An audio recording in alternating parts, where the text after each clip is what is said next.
A greater need than ever.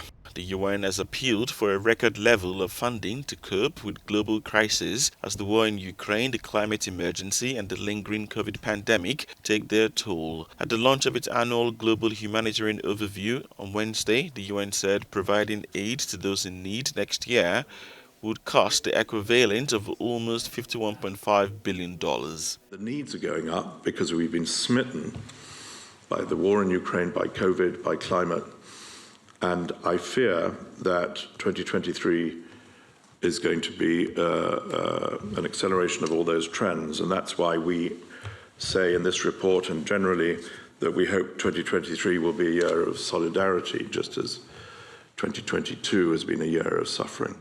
Conflicts, particularly in Ukraine, have had a heavy impact. Russia's invasion is said to have displaced millions within Ukraine and beyond its borders.